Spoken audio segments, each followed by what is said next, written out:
Alhamdulillah Rabbil Alameen wa salatu wassalamu ala Sayyidil Mursaleen amma ba'd.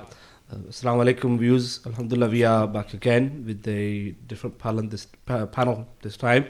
We've got on my right hand side Mullah Sheikh Waseem Saab from Cheetah Mill, Garrett Sub. I suppose say Cheetah Mill, right?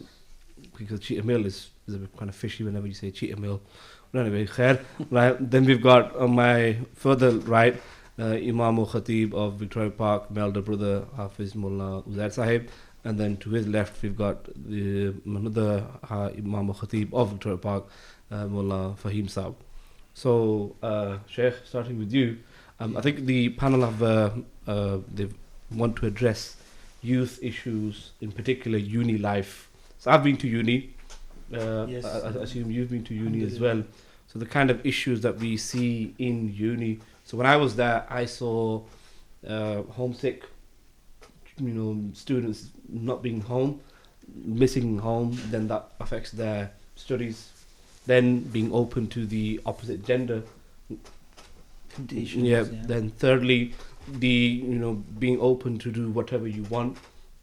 All of these issues are what I would say the youth face in universities. So you can take a lead. Bismillah ar-Rahman ar-Rahim. Alhamdulillah wa salatu wa salam ala sayyidina Rasulillah wa ala alihi wa sahbihi wa ala wa ba'd. Assalamu alaikum to everyone, and thank you for having me on again. It's a pleasure. I pray everyone's benefiting from the podcasts, and hopefully they've been of immense benefit to our viewers. The previous one has been a great success. Yeah, alhamdulillah. Viewers have really liked your input. Especially Barakallah feekum, Barakallah feekum. Because the previous one was what I think everyone, especially youngsters, they like to hear about it at least. Mm-hmm. Yeah. Whether they do something about it or not, that's a separate issue. But they'd like to hear about marriage at least. Marriage and stuff, yeah, relationship. So I suppose that's part of today.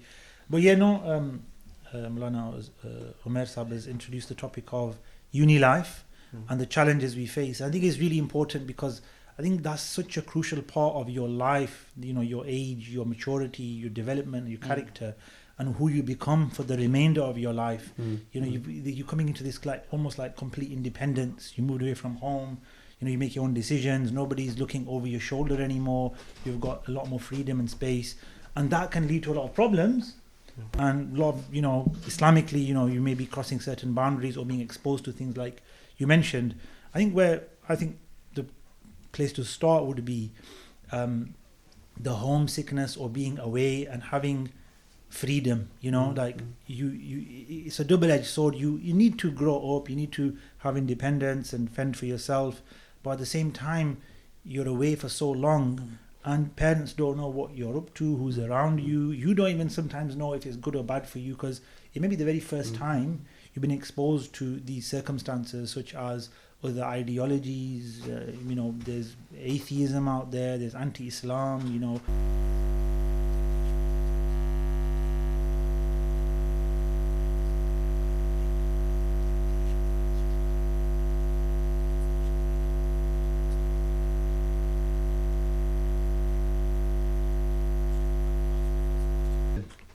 To start things off. In terms of your experience, you've worked with youth for quite a while now. Is it better for them to stay in their home city, to go for somewhere local in terms of university, or if the opportunity comes, should they or must they go out of the city, commute? Or let's suppose we're here in Manchester right now and go to Bradford, go to London, Oxford, Cambridge. Pros and cons, what do you reckon? I mean, in terms of what I was mentioning there about that freedom, if you stay at home or close to home, there's a lot more regulation, there's a lot more eyes on you, which is helpful.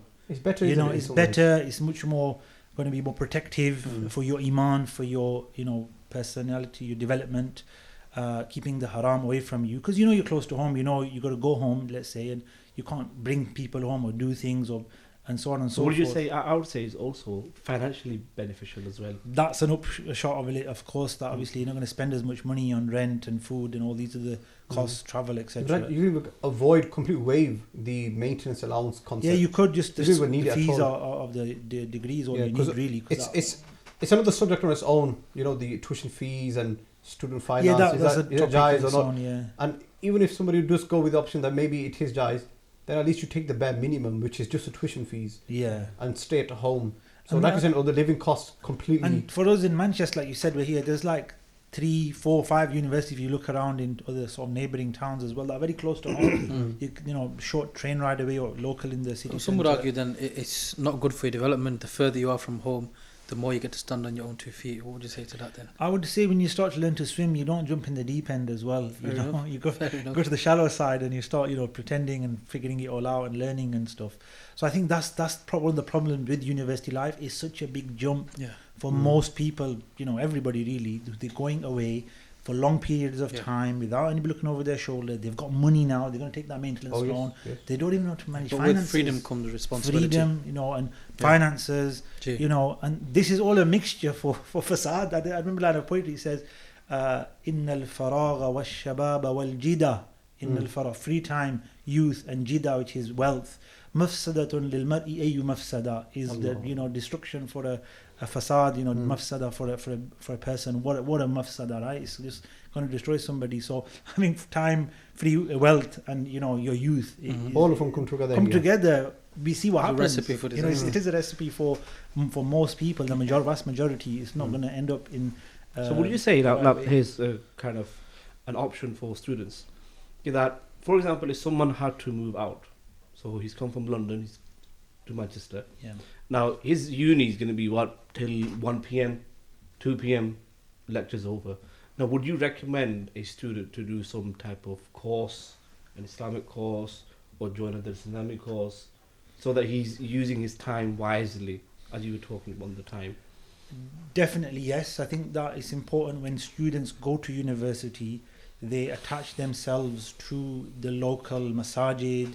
In the university itself, there will be hopefully activities to engage, Islamic activities to engage them, and to find a group of brothers or sisters for the ladies that they can feel safe around, and they support them Islamically. You know, like they're hopefully going to do iftar together in Ramadan because, you know, they're away from home, etc. People feel lonely, you know, they come to the masjid for iftar, or they try and find company during these times, etc. So yeah, I think definitely to get involved in some courses, or, you know, because they, like you said, studying is some hours of the day and, you know, year, and they have a lot of free time. Some of these very successful students I've had the opportunity to teach higher Islamic sciences, they've all been university students.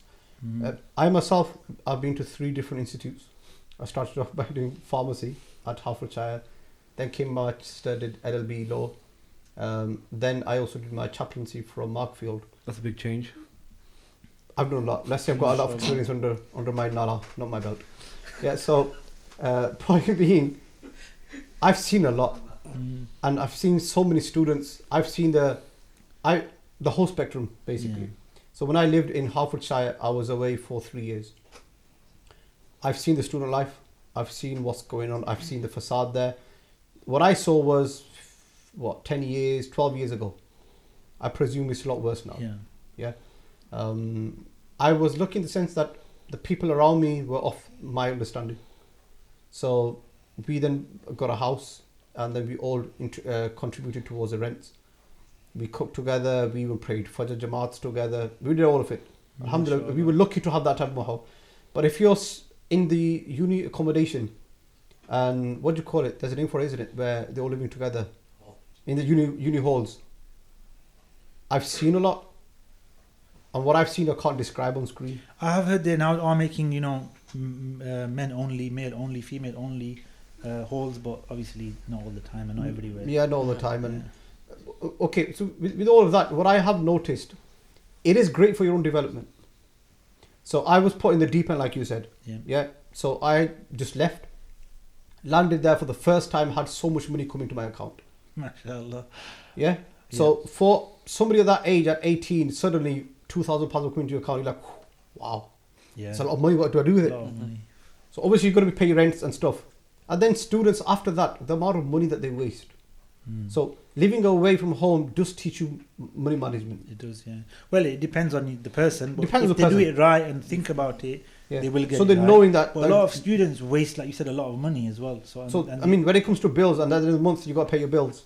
Yeah. And you've wasted all that on partying. You wasted that on movies. Yeah. You're getting gym subscriptions, cinema subscriptions, and casino subscriptions, and whatever, all of these things. Because everyone's doing it, you end up doing it as well. When it comes to the end of the month, you haven't got the money to pay the bills. Mm. So it does teach you management. It does teach you all of these skills, which somebody, if he was living at home, would never get the opportunity to do. Yeah, no, true, very true. I personally stayed in home, Sheffield, where I went to university. So I didn't have so the money for me was even more like, I've got all this money, you know, I don't have to pay rent, don't have to pay, and even the university was in walkable distance. Okay. So there was not even major travel costs as well. I used to get the bus or tram sometimes, etc. But so yeah, I remember that I wasn't too good with money. Not the opposite to yourself, but I had like, what am I going to do with all this money? Yeah. Like, what do I do with it? So I wasn't going and like do entertainment and stuff. So because you're at home, I was still in the same sort of kind of routine as I was at college. It wasn't like now I'm at uni. So I didn't like cling on or get attached to anybody at uni because I was at home. So I remember. Any particular financial advice for students? So I learned my financial management when I travelled abroad to study. That's in Syria, yeah? And that's a different. Only was studies as well, but it was a few years later from my university days. So yeah, it's in Syria. So I learned a lot about money management there. I was at hand to mouth at some stages, and one stage in 2008, I remember, finished. No finances, nothing coming in, and I didn't want to ask family because I told family I can sort it out. I'll be by myself. I'll figure it all out. And I was getting a bit of support. I'd worked and saved up money as well, and I'd gone out there. And then everything just finished. All the support finished, all my money finished. 2008, I was like.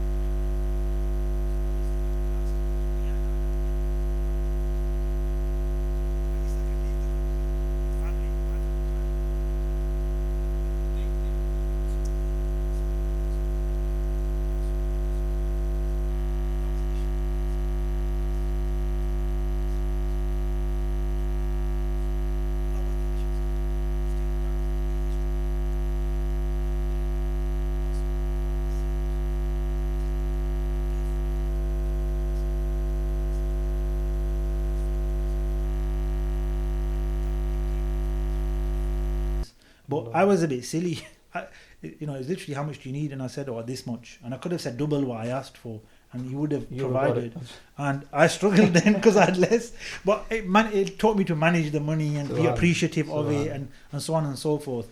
And I think that is the same at uni, that if you realise what the costs are and how much things are going to be, you can see that, okay, we have enough. I think, if you've got a little bit of money in this country, you can survive. I think it's not going to be like a comfortable, enjoyable life, but that's student life in general, isn't it? Everywhere you go as students, you've got to compromise. Student life over here is very different to student life in the Muslim world. Yeah, of course, yeah. So Hafiz has been to Egypt, myself have been to Egypt. Yeah. I've seen the difficult circumstances. So at one point, so this is August. When was the last World Cup? The 2018 World Cup. I was in Egypt. It was in the summer. So temperatures are hitting 45 plus. MashaAllah. And our shukka had no AC. Yeah.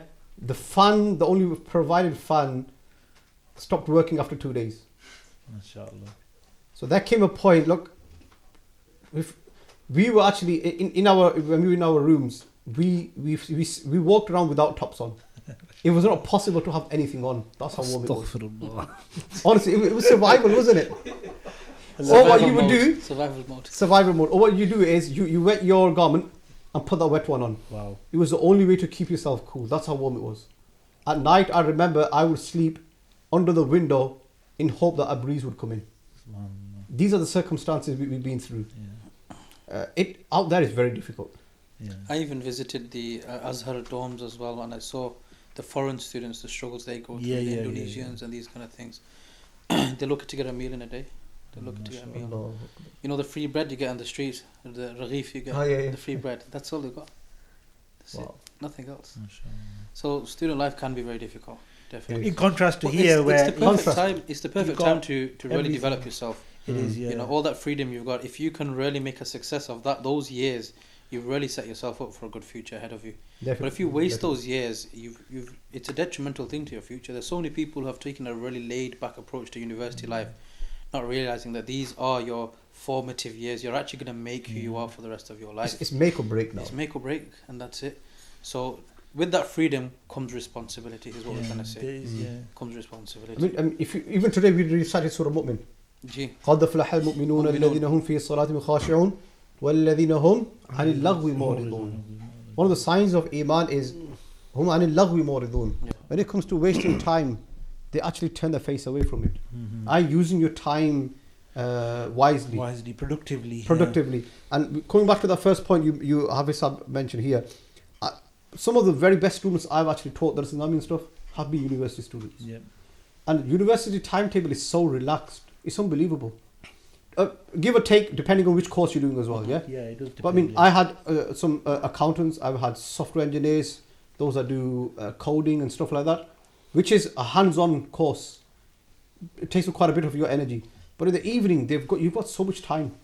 Occupy yourself by either doing some courses, like a Guidance Hub does quite a few evening courses. You reminded me, I had a student in Arabic class. And you know how Arabic is, people struggle, they drop out, they can't hack it. And there was this one brother, superstar, like knew all the answers, memorized the vocab, was so good, like got all the grammar questions right, and had understanding, comprehension. And I was like, have you studied before? How have you done the, and he'd never studied before, never done Arabic in his life before. And I'm saying, and there's other students in the class that are doing Arabic for 2-3 years, and they're not as good as this, who's been in Arabic for a month. In a month or two, he was like firing away, Wow. And I said to him, what do you do? He goes, I'm studying, I'm doing my masters. And I'm like, mashallah, the intelligent person, because I work part-time, I'm supporting my family. He was married with children as well. I was like, wow, look at this, mashallah. Like you said there, the really intelligent people are the ones that aspire for academic, achievements as well. I would say, when I was in college, and then when I moved to university, I felt this, and I've said it to my nephews as well, and sort of the students I've met. College life or college work is a lot more difficult than uni work. Mashallah. The pressure of work at college is immense compared to university, and especially the first 2 years of university are very, very relaxed. So those who say that they can't hack university and a bit of deen as well, I personally think that it's totally agree with you. When I went to university, after doing my A-levels, this is like pretty much the same as what I've been doing, and there's nothing like really challenging in the first year or two of what about university. If we can give some advice, but that does depend on the course as well. For those people who are aspiring to go to uni, and what parents can do to help them. So the first issue we raised is homesick. What advice would you give to people who are maybe in college now, who are aspiring to go to uni, and how they can prepare to navigate that time, and what can parents do as well for their children who are going forth into so first of all, I think just on the topic of going to uni and education, I think this is important to mention that as Muslims we need to be educated in our societies and be professional and learn these various subjects that will help us, our communities, societies, and give us a role to play, a contribution within the greater society and community. We don't want to be without skills and qualifications. So definitely university is a great career path for most people, not for everybody, but I think it's a good choice for those who have the academic capabilities.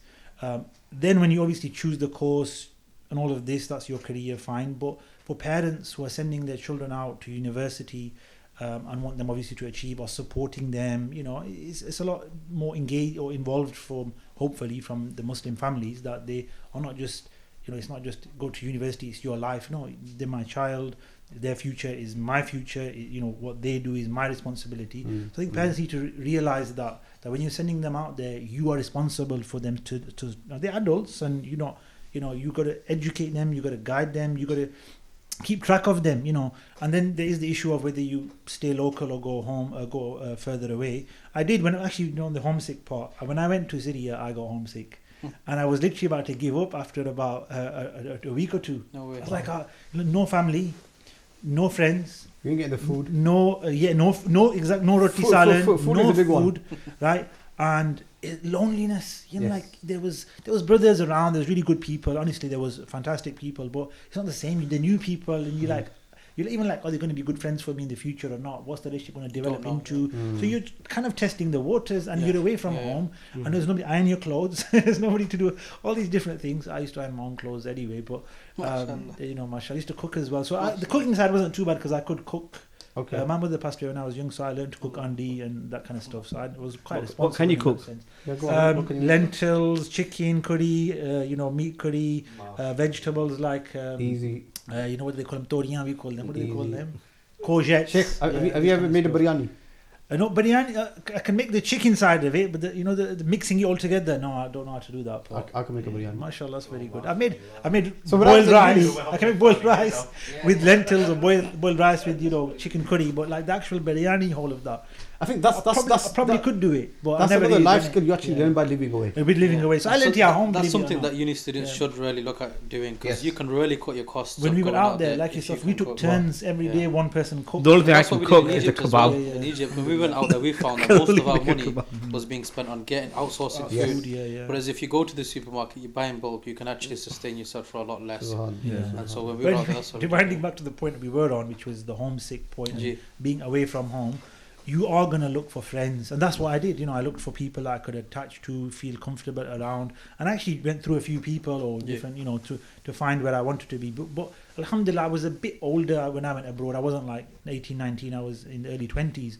So I'd had my university life and I was a bit more mature. So I chose my friends much more actively Okay. and who I wanted to be with. Gee. Rather than when you get taken by others and you like, oh, these are the people, let's Yeah. join them. It's a bit funnier. See, in my case, Sheikh, stuff it was like different that. because I took friends from here Yeah, it's and different, then we yeah. went there. Yeah. And then we picked up like-minded people on board in that house that we got Is this in Hertfordshire or in Hertfordshire. Yeah, in Hertfordshire. And yeah. alhamdulillah, it worked out perfectly. Yeah, so that's a really good way of doing things, like going together. When I was at college, some of the brothers went to Leicester and they went together. So Okay. alhamdulillah, same thing. They were kind of supporting each other and stuff. Sorry, And I sorry. regret it a bit. I didn't want to do pharmacy. They went to do pharmacy, so they went together. So I did engineering in Sheffield. But that's one of the things. Your course might Sorry. lead you to might separate from your friends at college and your sixth form studies if it's there. Sheikh, we've got a, we we've got have a live we've question. got I didn't know we were live. Is this Instagram or something? Yes. Mashallah. So the question that's come up is how to balance those with uni life if coursework is heavy. How to balance uni life? Coursework and studies, classes, if it's heavy, with deen. With, Okay. That's, those with uni life. I'm if guessing coursework Islamic versus studies, yeah. classes. So okay, let me start then. Okay. So the students I've been teaching, so what I do is when it comes to exam time, you start to ease off on the emphasis on homework and how much homework you actually start to give. So for example, currently at MCM we have a group of college and GCSE students that have started their Nizami. MashaAllah. So what we're doing is, as straight after Ramadan, classes will resume, but I'm also conscious that they have GCSE exams, and for them at that moment that's priority. So we'll ease off on the type of work that we give in class. After that, when the exams are over, that's where I'm going to go in hard and almost smiling at the back. And Well, I would say when I went to uni, I started uni, and my mangni happened at the same time, MashaAllah. right? And I was engaged, and the tsunami started at the same time as well. MashaAllah. So I had the tsunami and uni at the same time, hand in hand. So what I would do is in the morning go to uni, in the evening I would have class with the father. So whenever there would come coursework, so for example in uni life, a lot of coursework comes around the February, March time. There's a lot of coursework around these 2 months. So what I would do is I would off the gas, I would move away from the class at home, and I'll just focus on my coursework within like 2 weeks, get all the courseworks out, and then back into class again. It's a case of Balancing. time management, organizing yourself, which is a big part of life, even as Muslims. Imam Ghazali says, the more organized you are, the more productive you are. There's so much videos and books on, productivity and self-help and, how to achieve things. I've got I think that is question a here. good question, but I think it's really just a skill you develop, Wow. that you have to have some kind of it's also routine and there's balance. that legal maxim we've got al-ahammu muqaddamun ala al-muhim. Yeah. So Yeah. knowing what's more important at the time. So if you know that there is a deadline in uni, and uni is only a 3-year course, you've got to a 7-year course, then you know which one you can sort of slacken on, prioritize at this certain one and push times. that Yeah. one. So it's more about being even- aware of Even what's working more due. towards your deadlines. Your deadlines, let's suppose, at the end of January. Start your work in December. Yeah. That's Start one of the working biggest towards it. mistakes uni students have made. That's what they leave Last to the minute. last, Leave it last last week. minute. Then they'll miss 2-3 Speaking weeks from of classes experience. in your Islamic studies just to make up that loss you've had And Sheikh mentioned a brilliant point. One word he used was time management. I've said that to my students as well. The most successful university students are those that know how to manage their time. University is not difficult. You've only got one subject that you're focusing on. The moment they give you the assignments, you've got 3 months to do an assignment, or even a month. Start at day one when they give it you. Make a start on it, start making notes on it, start you read on it. So you're not having to compromise your Islamic studies for your secular studies. But nowadays, we are giving examples of uni 10 years ago. Now uni life is even more easier with the new what's it called, ChatGPT and yeah, all this AI. The homework, the coursework are done for you. But You put it in. Are we does it allowed for to you. do that Islamically, like use ChatGPT for your assignments? For that's an media, isn't it? So I was going to do content for you. Isn't that like basically yeah. cheating, not using your own brain that's going to develop through learning and researching? Yeah, in and essence, just you're gonna typing cheat in saying, yourself. please write me an assignment on, I don't know, taqwa in Islam, and getting submitting it. And this, I only recently discovered the ChatGPT like literally a few days ago, and I was like, wow. And then now on some of my feeds, I'm getting this AI, and all the different. There's like 50, 60, 70 different artificial intelligence apps and websites, and one of them actually changes ChatGPT so it looks original and is not plagiarized. So you can even you can get these. It scans your document so it can detect. I don't think we're endorsing so that, crazy, because if you cheat, you've only cheated yourself. You're there Allah's to develop. watching, You're there to develop. You're doing it for Allah, so why are you cheating? Look, you've invested X amount of money to go there. You're spending. You've taken loans. You've taken on riba. You've done all of this, and then you've cheated yourself at the end. I mean, you're the biggest loser at the end of the day. I remember I was in the prayer hall in the MMU, and there was an assignment, and I was stuck on it. And my brother, he goes, you know what, Hafiz, there's this guy I know, right? You pay him £30. You do your time for you, and he's doing it for everyone. Yeah. Like, subhanallah, but I did it myself. MashaAllah.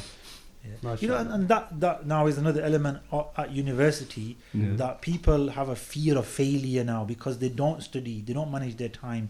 We're talking about people who study Dars Nizami Islamic studies. There's people that don't study even at university, they don't any studies. They literally, university is a year of chilling, failure, and they go back home. That's actually year one for a lot of students, because it doesn't contribute towards your end of degree grades. Yeah.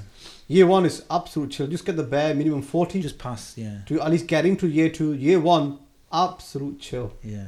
And it's, where do we start then? So another problem students will face. Can I ask a question? It's a hot topic. It's on my mind. It's for our sisters. Now, I know a few families from Manchester who've sent their daughters away to cities way far from Manchester. Now, you as Sheikh, would you recommend that?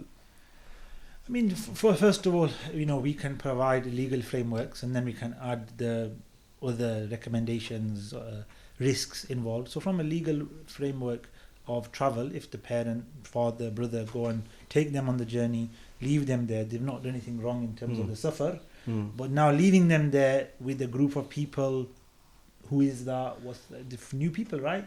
Okay, you say 2-3 sisters went together, but is that safe for them? Who's going to look after them? If something happens, the call's going to be somebody 150 miles away. That's what it's going to be. From Manchester to London is about 200 miles, right? Yes. You can't just turn up after 10 minutes or 5 minutes. What are you going to do? So you're putting a big risk out there for the people you're leaving. And to be honest, we've seen in the news the stuff going on with women. They're always the most vulnerable people out there. And the men are to blame, of course, but that's the reality we've got to understand. It's not hidden from us anymore. It's unfortunately, we need big changes and a lot more protection for all women, right? But that's a risk you open up to when you send somebody away, because they're going to have to go do everything themselves, and they're going to have to go from A to B and so forth. And imagine they need to do something at night, to go to the shop and get something, right? And they just walk down the street from their flat or whatever apartment to the local supermarket. There's a big risk now, and that's literally what's happened to people. They've gone on these little walks at night for innocent things we do normally in our local communities, and something may have happened to them. The news is showing that now. So that's why my advice is, okay, you could go and take them, and they might want to do that particular degree at that particular university, but what risks are you putting them in? That's just the physical harm risk. Now You're not going to be talking to them regularly. Being on the phone and WhatsApping is different to seeing them. They could literally be wherever they want and WhatsApp you and call you.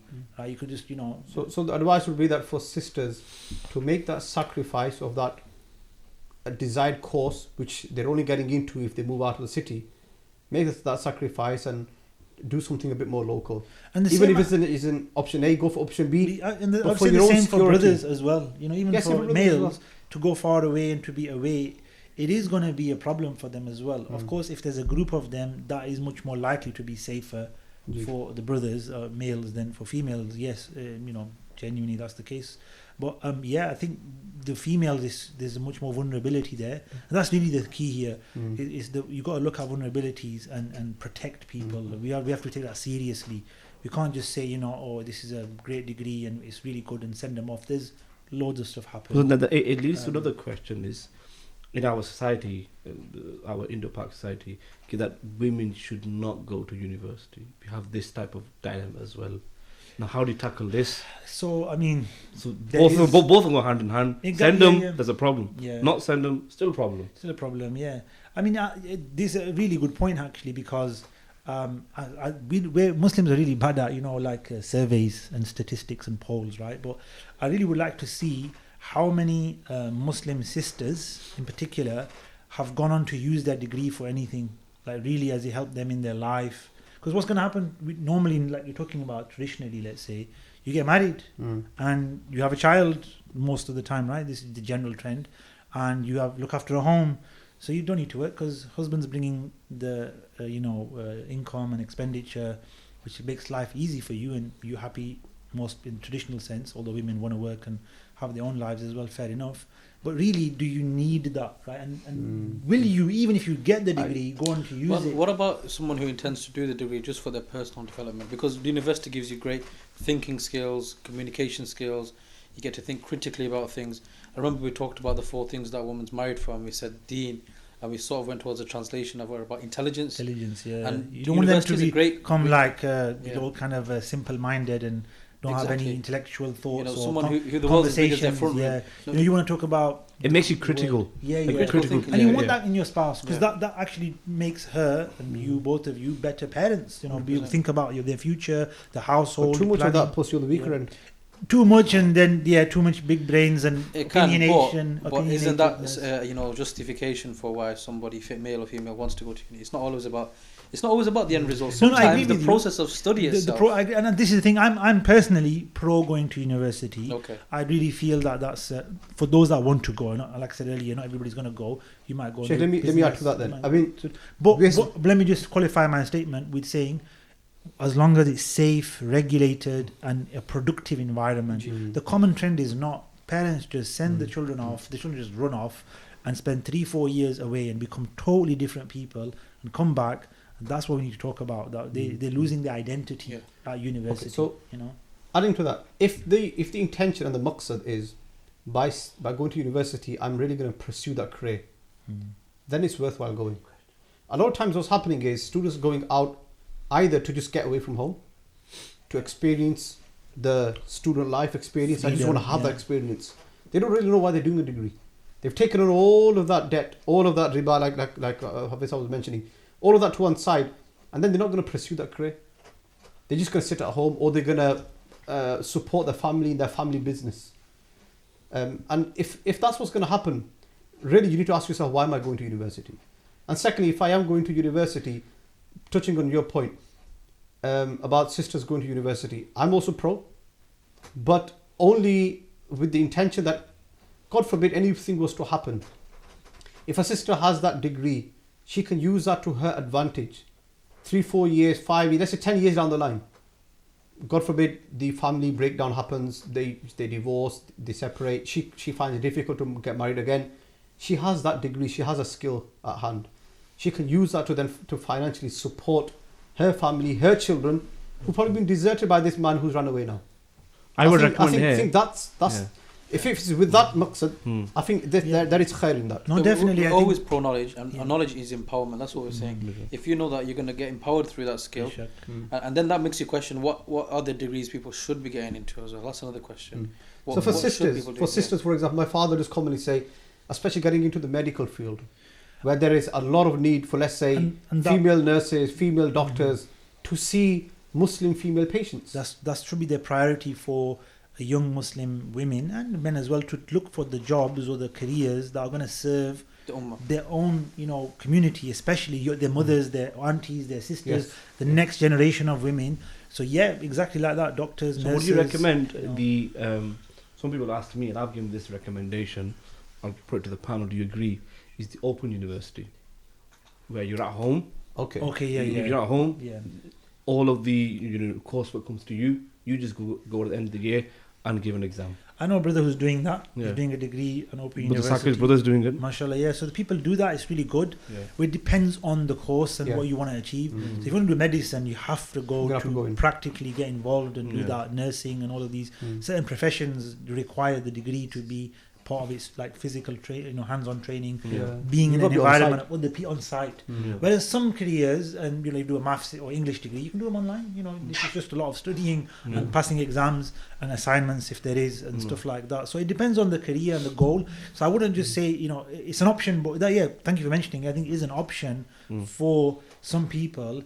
I think it is a bit more cost effective as well, since Yes. you're working Yes. from home. The fees are a bit more easier to kind of pay, etc. Alhamdulillah. So yeah, I think it's a Sheikh, good I've got a option, but question. it depends on your goal I've got a question. of career. If and someone other goes out things. to acquire dunyawi knowledge, do they still get the reward of talabul ilm? And that goes back to what Malana was saying earlier, that what's your intention, isn't it? If you're going to earn a living to buy a big mansion, a big car, and bling bling, whatever, right?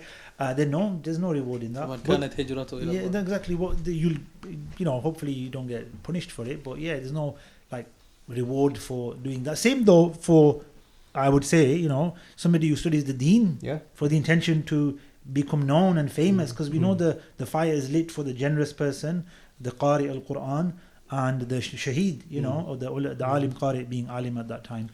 So we need to have intention is really important, and that's what Malana was talking about, that you should look at those subjects that make your intention sincere, that I want to serve the Ummah, I want to learn the knowledge for the sake of Allah, so I can be a positive contribution to the people around me. That is rewarding when you become a doctor then, or a solicitor, or an accountant, or it could be some environmental job or other things. Even journalism today, I would say this is one area personally I feel Muslims need to get into, because it's the world today, this media and journalism, and kind of using these resources and technologies we have what today we're saying is people to promote Islam, to convey a message. It's really needed today, right? It's really needed. We need to, but again, people do it for the money involved in it, like become a designer and build websites and posters and just to make money. No, you got to actually want to use those skills to serve your local masjid, your local Islamic activities, and help promote them, because that's the world today. Most of our users and awareness comes through the internet. Whichever platform and mechanism we use, it's the internet.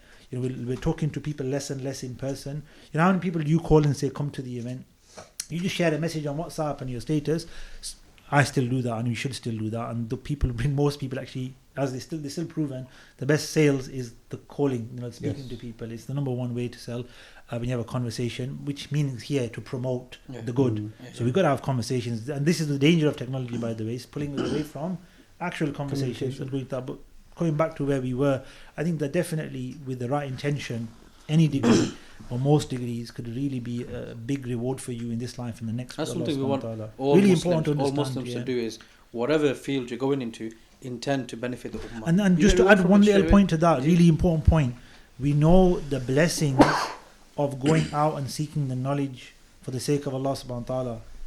Meaning, people go and seek the Quran, the Hadith, and the angels lay out their wings, and the everything, the creation makes dua for forgiveness, the fish, the ants. That's for the person who goes out and learns medicine to serve the Ummah. Those du'as and rewards are there for the person who goes and learns to become a teacher, to teach, the schools and so on Sheikh, and so forth. do you not reckon, so when I have this discussion with my students at, for example, MCM, they're 12, 6, 15-year-olds, and I'm always telling them, look, even if you make the main intention that I'm going to go out so I can earn halal, then the moment you stepped into, let's say, high school, and your intention is, with that education, I can benefit the Ummah, with that education, I can earn halal, I can put halal food on the table for my parents, for my children, for my wife. then every second you do spend revising, studying, school, traveling, commuting, whatever you're doing, All blessed. all of that, your meter of good deeds is constantly ticking. Alhamdulillah. Because you're doing actively something which is going to benefit you in the akhirah. Your university life, yes, whatever you get up to, but if the intentions are good, then of course that reward continues. This brings me back, I think, or it brings us all back to a point. I think we mentioned it here and there a lot of the time. That what you're saying needs to be taught to the young people, and that's from the parents, the conversations at home. You know, your students are lucky to have you, those that come to classes and are exposed to local scholars and Maulanas and, you know, the Islamic classes, but a lot of them aren't. You know, I spoke to somebody, and I don't know how true this is, but it's important to mention, from their research, and they've researched quite a bit, the people that come to classes and come and engage with like learning Islamic studies and our audience basically is 2% of the Muslim population. Oh. Right, so let's do a bit of maths. In the local recent census, there was about 6 million Muslims in the UK. What's 2% of 6 million? 12,000. 12,000 people. Are you serious? It's 120,000 people. 120,000. Is it? It's 100. Yeah, I'm not sure which one. 120. So out of all of the UK, this is right. There's 120,000 people that are engaged, and this could be people at 15 years old, 25, 30. It's not just unique age. Yeah. This is everybody. It could be even a 60-year-old. But they found that it's 2% of the Muslim population. The rest are not involved in any form of education on Islam. It's their culture, it's their home environment, and so on. This is what I mean, going back to this point now, that the parents, the family need to say, I sit my son down and I say, look, I don't mind what you become. I don't mind, you know, you want to be a doctor, this, you know, you'll find a way in life. I was your age, we always think this, that, we don't have a clue what we want to be. When you find it in yourself, you're inspired by something, let me know, we'll help you become that. What I want you to do is do whatever you do for a good reason, you know, to have a dignified job and income and to please Allah subhanahu wa ta'ala, and through what you do serve the community. So you can be, you know, kids these days like computers, so you can be work on software and programming if you like that, and make good stuff, good websites for, you know, charities and Islamic people, and generally for the world in businesses, e-commerce, whatever. Or if you want to go into another form of work such as, you know, accountancy or law or something, you can. But as long as you and I have this conversation, so I'm planting the seed in him that when he's older, you know, he does his GCSEs and A levels and so on and so forth. Hopefully he'll remember those conversations and think, right, I need to make sure my intentions are there, just like teachers will say to their classes. But the problem is, Malana, what you're saying with that is most of the people are not getting this message. 2% are watching us now, by the way. That's the 2%. So even the ones online watching 2%, the viewing we're getting is still quite poor compared to the amount of content we're putting out there. Alhamdulillah. But the funny story, you know, about the intention. You remember, Ozair, remember, my cousin, he taught him intention. Yes. In MCM, having good intentions, and whatever you do, you'll get sawab. So he went home, he started playing on his computer even more. Right? His dad asked him, why are you playing more game? Do your schoolwork. He said, but Ozair said that you have good intention, you get sawab. So I'm playing game, so I'm getting more sawab. But why? Because I'm playing game so that I become a software engineer. learning programming, playing more, understanding more, being a better software engineer. Look how sharp young people are. But on that point, on the 2% and this YouTube channel, I just want to say, you know, please everybody, ask other people to subscribe. So share the links, you know, but say, look, subscribe to the channel. The more you subscribe, what happens is, you might not watch all the YouTube videos, etc. What happens is, as most people know now, YouTube recognizes people are liking these videos, they subscribe to this channel, so YouTube pushes it as well themselves, because YouTube just want to keep you on the platform using YouTube. You keep the app open, they get more money for that, they get more, you know, marketing capabilities through your usage. So, you know, people are going to use it, get them to use it for something good. If they're subscribed, guess what will happen on their feed? You know, a Pursue for Happiness video will show up, a podcast, so on and so forth. So please do, you know, yourselves say to, you know, start a little campaign, say, look, we're trying to get Pursue for Happiness to 1,000 subscribers by end of Ramadan. Please subscribe, send the links out, say, look, this is, you know, click the bell and icon, whatever it is. We all hear this on videos. We don't do this on, I don't know if you've ever done this, and I'm doing it for you. You know, you guys are maybe doing it as much, but it's really important for you to do that for this kind of project, because you're not just sharing a funny video or just entertainment, you're sharing real life, you know, knowledge and experiences and guidance, and it could really help somebody with Could something lead they're to the struggling reform with. of one or the reform It of could, many. it could help so many people. If we hit 1,000 subscribers by the end of Ramadan, What's the challenge? so basically someone will get either a jubba or a abaya. How do they enter the draw though? There's They the just 1,000 subscribe- subscribers. they just Can you see subscribe. subscribers on your thing? Yeah. Or say, so if you subscribe, end of the Sheikh, do Ramadan. you want to announce it now? Yeah. Inshallah, And yeah, they're getting so- it for Eid, yeah? You'll So I've been trying, I don't know how it works exactly, but if you subscribe, they'll know you're subscribed, and randomly they'll draw a prize out. One person wins what are they going to Either a win? jubba or an abaya. But there might be sister. Jubba or If it's abaya. sister abaya, and if it's a brother, it's a jubba. All right. What if they offers don't? on. What if they don't wear that kind of stuff and they want something else? He So can, give them like a gift where they can use maybe like a bukhur burner, something like that. People Maybe. don't burn bukhur either. or they can go to the new museum Stropper Road. Give them give them like a voucher to spend somewhere. I don't know. There'll be gift card. something. There'll be something. Definitely something. We'll decide the prize, decide it, yeah. but for now, just subscribe and get your name down there. Inshallah. So Yeah. if we get to 1,000, though, there'll be a prize. If you get to like 8,999, sorry everybody, that one person didn't click. Mashallah. Yeah, so a giveaway basically. I'm not very good at this stuff, right? But I'm just So saying. he's got a question from the audience. We got a question. So would you recommend if it was available, do university near your house or would you go out? We have answered it a little bit already. I would say that it depends on the course and what you want to achieve, and also the factors such as who's going to go with you. Are you going to be by yourself? How far away it is? But yeah, I would want to pursue the type of course and degree and quality of education. Universities are recognised for certain subjects, of course, and maybe But, it's not but in available. Manchester, I don't think. But like I said here, you've got a lot of You've unis got here. so that many we here. have. Like Manchester University is the biggest university building wise in the UK. You got MMU, In you've terms got of Salford. campuses, yeah, You can go to Bolton. You can go. I think there's one in Oldham as well. Blackburn. Salford, Manchester, So Salford. many. So it's like 4 or 5 unis within like probably half an hour drive, 45-minute train ride if that from Manchester, right? Depending on where you are and your travel So to Sheikh, town. we've addressed the sort of Yeah. getting into the uni, going to uni, homesick thing. Yeah. What's the next big issue that we think is the next step that a person going to university might be exposed to? Something that we I can think we shed some mentioned it at guidance the very on. beginning. Things like the exposure to the opposite gender, the temptations, also the kind of influence of other ideologies, and there's a lot But of Sheikh, what's there's a wrong lot with of the exposure?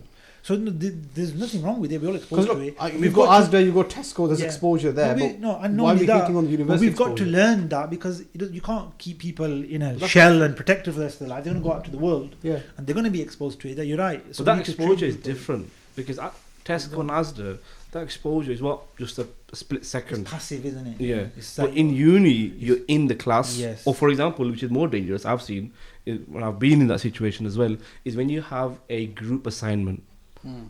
right? You're working on a project. That is very, very dangerous, very difficult. So I did one as well, where there were the opposite gender was there.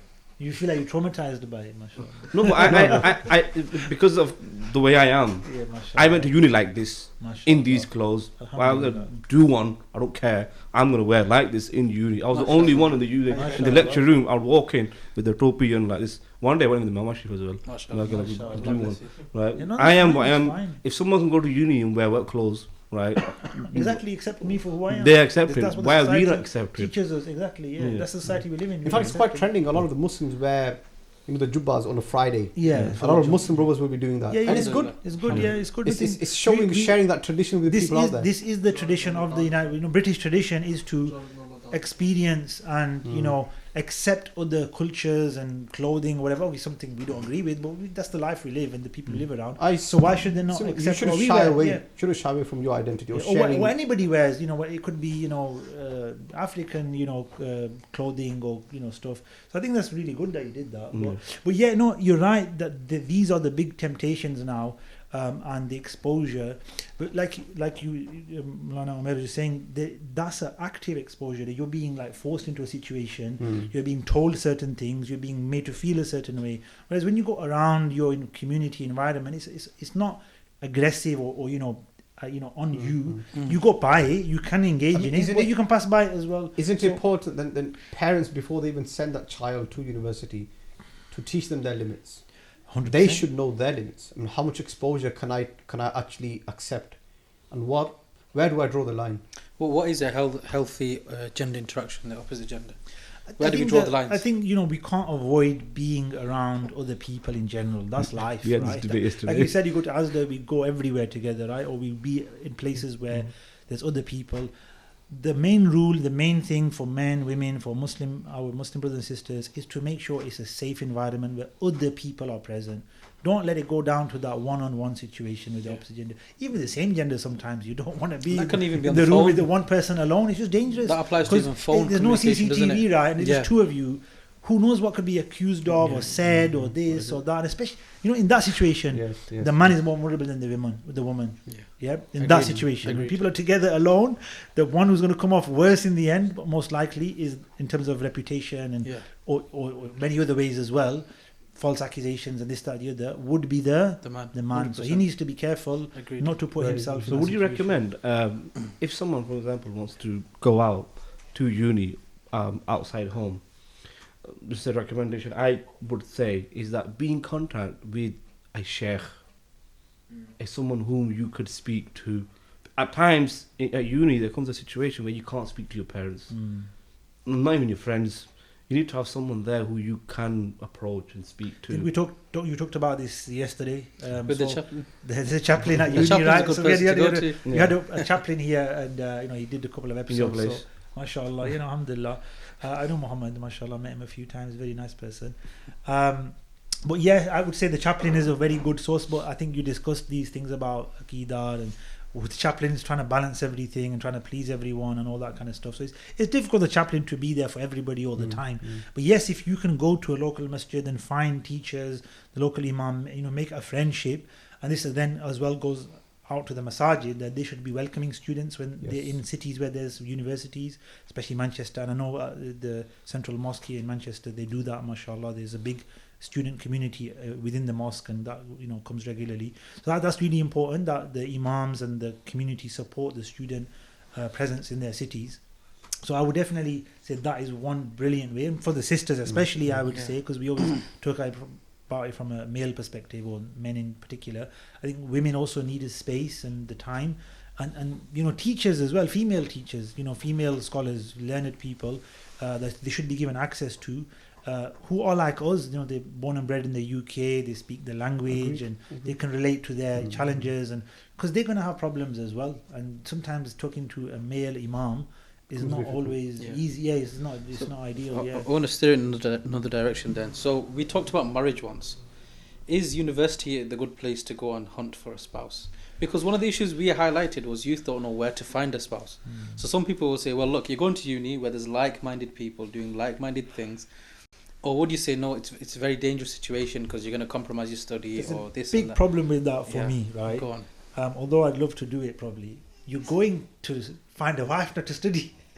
Your intention and your focus now becomes, is she available? Is she available? Yeah, this is what happens. You're literally hunting, right? Hunting, yeah. Right? So I'm not saying I would want to hunt, but I'd want to find a spouse to be safe with, like avoid the hunting. So is it a good place? Because the point is that the like-minded people, that's the point that people are putting forward. It's hard because, you know, the complications of getting family involved at uni.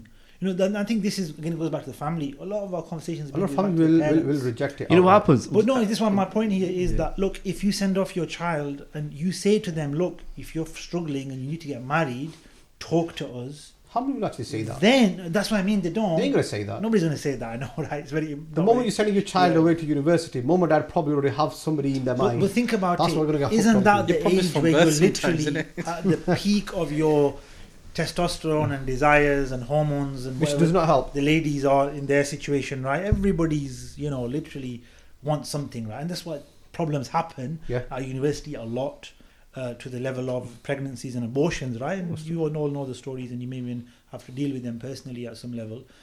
So yes, I would. You know, you've got to be realistic. If you're sending your child away, you've got to have the convo. You know, you've got to, you know, prevention before cure, as they say. So do you want to be dealing with a problem, or you want to have at least try to prevent it, or provided a solution, a direction for your beloved child? You know, so I would have these conversations. And you know what? I personally believe having the conversation usually prevents the actual problem. Definitely. That's what I believe. It might be a difficult conversation, like I said, you know, who practically It's does breaking that. the ice, isn't it? Somebody's got to do it. Somebody's got to do it, yeah. Or if you can't have the conversation, get somebody else to have it. Uncle, you know, auntie or someone, you know. An elder sibling, somebody to get involved, play the third man role.